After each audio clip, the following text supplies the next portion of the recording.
I'm reading from page 91, the Peter Ackroyd, the Shakespeare, biography of Shakespeare. And here we come to the cottage of Anne Hathaway as the wife of William Shakespeare. The cottage in which William Shakespeare and Anne Hathaway are popularly supposed to have courted was in fact a relatively large farmhouse constructed of timber and of wattle and daub. Hazel twigs and dried mud can still be seen embedded within the walls, with rooms at different levels, low ceilings and uneven floors. Its timber construction means that it is a box of noise. So courtship would have been untenable as well as uncomfortable. From the upstairs bed chambers you can hear everything in the rooms below and through the cracks in the floorboards. See everything as well. Apparently he grew up in like a noisy house, you can hear everything. It was fortunate that there were meadows. It was fortunate that there were meadows and a forest nearby. He may not have visited her there in the crucial period in any case, since after the death of her father in 1581, she went to live with her mother's family in the nearby village of Temple Grafton. She may have wished to remove herself from the company of her stepmother and 4 surviving children. The absence of paternal watchfulness, however, may have hastened the fruition of the match. Remember, Anne Hathaway is 6 years older than Shakespeare. 8 years older. You remember that. All right. You remember everything? Goodness. There is one odd incident concerning the Whiter family in this year of betrothal and marriage. In September 1582, John Shakespeare attended a council meeting in the Guildhall in order to vote for his friend John Sadler as mayor of Stratford. Sadler declined to serve on the grounds of ill health. He died 6 months later.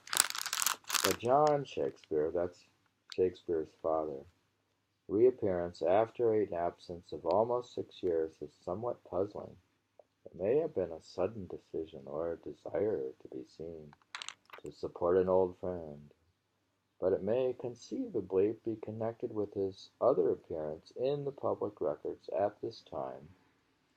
3 months previously, he had entered a petition against 4 men, Ralph Cawdry, the butcher, among them, quote, for fear of death and mutilation of his limbs. This was a ritual formula and need not be taken as token of a literal threat to John Shakespeare's life, but the circumstances are obscure. Could not have been a partisan religious quarrel, since Cawdry himself was a staunch Catholic. It is more likely to have been some kind of trade or financial dispute. One of the other men against whom John Shakespeare complained was a local dyer. On attending the council meeting, John Shakespeare may have hoped to revive something of his old authority.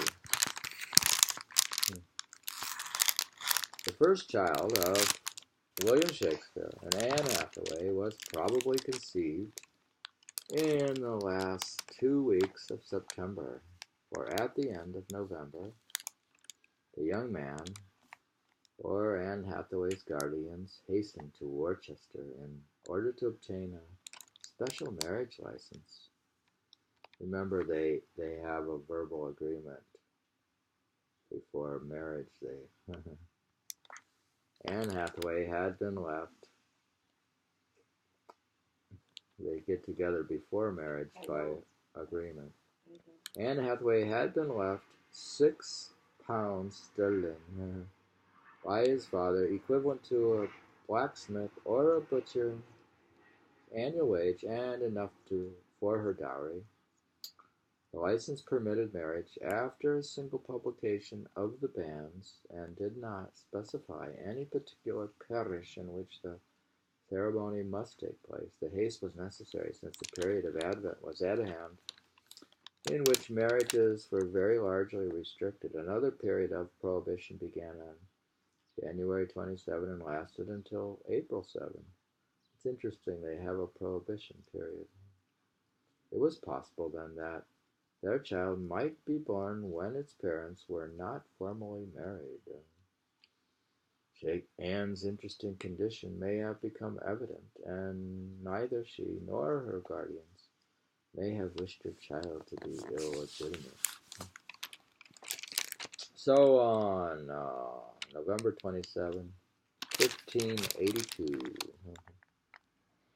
William Shakespeare or Anne's representatives rode to Worcester and visited the consistent church at the western end of the south aisle of the cathedral there. The fee for this special license, allowing for a marriage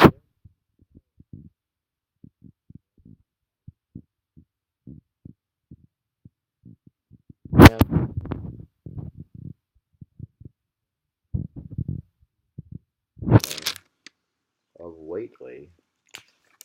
So the license has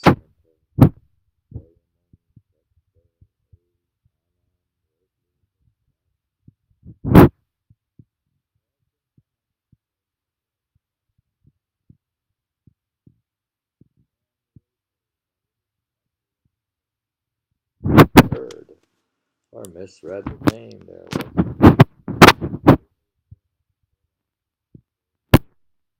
Confusion is understandable.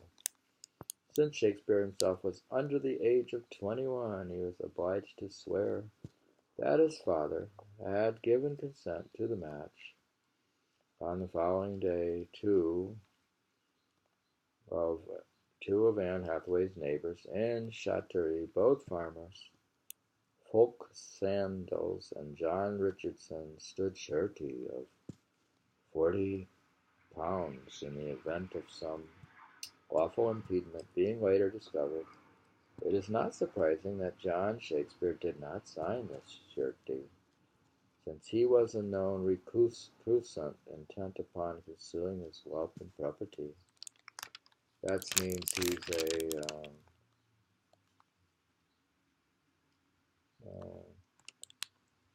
what's a recusant? Something about he's either was a Catholic or Catholic or Catholic. I don't know. The bans were published on Friday, 30th November, and the marriage took place on that of the following day. The most likely venue for the ceremony was Anne Hathaway's parish church at Temple Grafton, some 5 miles west from Stratford. The absence of parish records makes it clear that it was not performed in Stratford, where the vicar was strongly attached to the Reformed faith.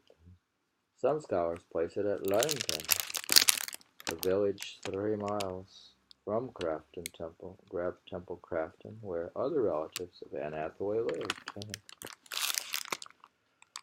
One old resident claimed to have seen the parish record of the marriage, but the clearance housekeeper is supposed to have burnt that register subsequently on a cold day in order to boil her kettle. She wanted to make tea, dear. So she burned up the records of Shakespeare's marriage. This does not, on the face of it, seem very likely. Others claim that the site of the wedding to be St. Martin's Church in Worcester, where the pages of the parish register for the marriages of 1582 have been carefully cut out. Now they've been cut out. The church of Temple Grafton, however, was convenient in many ways than one. The priest here was a remnant of Mary's Catholic reign, an old man who, according to our official report, was unsound in religion, and who could, quote, neither preach nor read well. But he was well versed in the practice of hawking, and could cure those birds, quote, who were hurt or diseased, for which purpose many do unusual repair to him. It is not known whether an approximation to the Catholic marriage service took place in the ancient church of Temple Grafton, given the affinities of the priest, however, this seems likely. If so, the marriage ceremony was conducted in Latin and took place between the canonical hours of 8 and 12 in the morning. The favored day was Sunday. It began at the church porch, where the banns were recited 3 times. Anne Hathaway's dower of £6 sterling, 13 S's and 4 D's was then displayed and exchanged. She was no doubt, quote, given, unquote, by Fouquet, Folks Sandels, or John Richardson, who had stood surety in Worcester. The woman stood on the left side of the groom in token of Eve's miraculous delivery from Adam's left rib. They held hands as a symbol of the betrothal. In the church porch, the priest blessed the ring with holy water.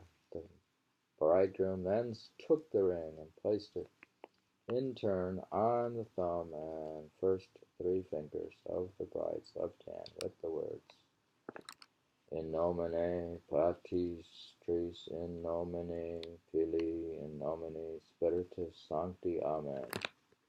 He left it on this 4th finger, since the vein in that finger was supposed to run directly to the heart. He left it on the 4th finger, since the vein in that finger was supposed to run directly to the heart.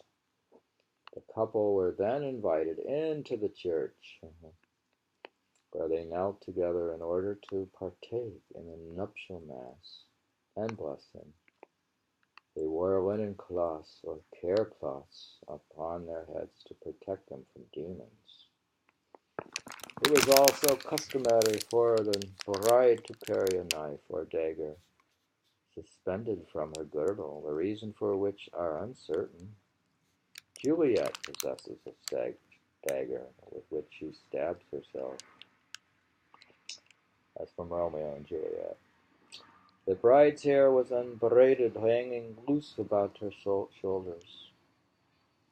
After the Mass, it was customary for a festive procession to return from the church to the house, where a wedding feast or bride ale was prepared. The newly joined couple might then receive gifts of silver or money or food. The guests were in turn often given presents of gloves, since Shakespeare's father was a glove maker. There was no great difficulty in procurement, so we leave them on this apparently auspicious day. We read about the marriage. We're reading about Anne Hathaway, Shakespeare's marriage, and to Anne Hathaway from Peter Ackroyd books, the biography of Shakespeare. Looks like the marriage. Now we know why you put the ring on the 4th finger.